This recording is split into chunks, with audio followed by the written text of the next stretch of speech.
Hello， 大家好，我係 Tung 嘅阿彤。咁咧，今集咧就會同大家一齊整啲比較傳統啲嘅月餅啦。咁咧就係五仁月餅。咁其實咧，我咁大個咧都係未食過五仁月餅嘅。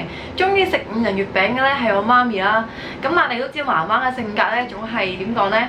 好想食啦，但係又唔捨得出去買。咁其實佢以前都有叫我整俾佢食嘅，但係我真係太懶啦，所以就一直都冇整到。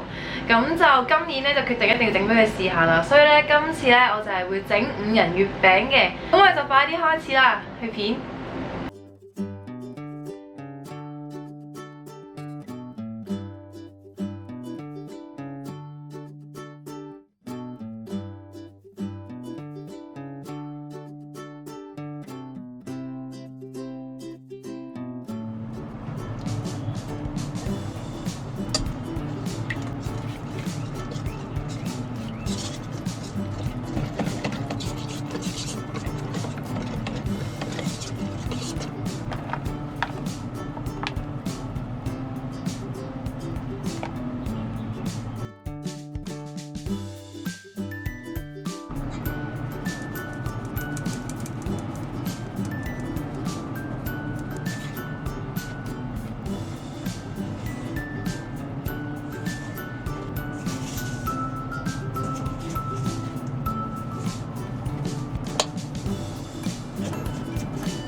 等等，我覺得我以第一次整傳統月餅嚟講，我覺得都算整得算唔錯，都算皮薄餡靚啦。我覺得一個餡的確係佔咗好大部分嘅，係咪？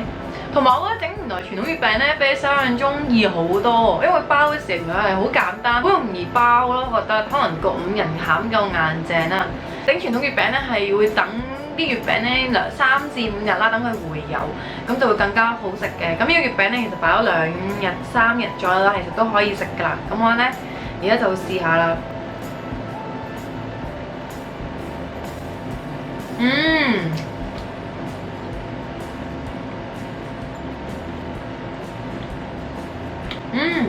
好香嗰啲果仁味嘅真係，咁樣食起嚟咧係超香嗰啲果仁味，即係你 feel 到佢入邊係好足料啦，喺入口咧就好有果仁嘅香味啦。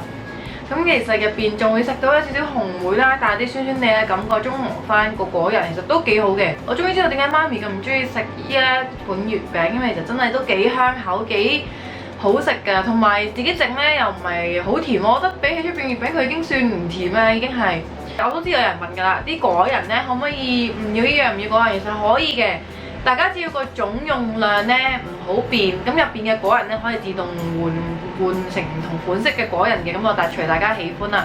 今日嘅片咧就嚟到呢一度啦，咁如果大家中意咧就記得 like 啦，同埋訂閱我嘅 channel 啦。如果你咩想我整咧都可以留言話俾我聽嘅。